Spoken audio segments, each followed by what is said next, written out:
Hey everyone, and welcome to the very first episode of Pond IoT's Tech and Trends Roundup, where we break down the latest stories in tech, IoT, and AI, so you can stay in the loop without digging through a million tabs. Before we get started, make sure to hit that like button and subscribe for more videos like this. Now, let's start with something cool from the world of robotics. Hugging Face and Pollen Robotics just launched something called Reachy 2 Mini. It's a small, open-source AI robot that's meant to be a hands-on tool for developers, researchers, and even educators. You can program it, experiment with it, and even control it remotely. Basically, it's a desktop robot designed to help people build and test real-world AI interactions without needing a full robotics lab. Alright, let's talk smart homes. IKEA is doubling down on connected devices. They're adding support for Matter, which is this new industry standard that helps smart devices from different brands actually work together.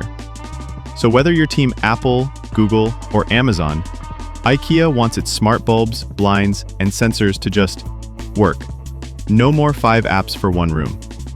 Over in Sweden, a company called Hexagon is teaming up with NVIDIA AI to roll out Aeon, a humanoid robot designed for industrial work. It's got advanced sensors and AI packed in, so it can help out on factory floors doing repetitive or potentially dangerous tasks. The idea is to have robots working right alongside humans to streamline production tasks. Let's shift gears, literally. Tesla drivers might soon be chatting with Grok, the AI chatbot built by Elon Musk's AI team. It's being added to Tesla's interface to give drivers a smarter, more interactive experience. Think of it as a voice assistant that's built to actually understand context and keep up with real conversations. Details are still rolling out, but it's another sign that AI is moving into the car space in a big way. And, speaking of the car space, Waymo is now offering self-driving rides for teenagers in Phoenix. That's completely driverless rides, just for teens. Parents can track the trip, set up notifications, and monitor everything in real time. It's part of a larger push to show that autonomous vehicles aren't just safe, they can be practical, even for younger passengers.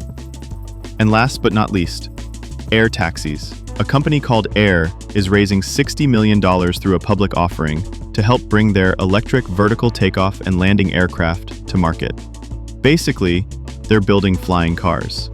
While there's still a long road ahead with regulations and infrastructure, it's another step toward turning that sci-fi vision of flying cars into something real. That's it for this week's Roundup. If you're working with connected devices and need a more reliable way to keep them online, check out our site. The link is in the description. Make sure to like, subscribe, and let us know in the comments which story caught your attention most. Thanks for watching, and we'll see you in the next one.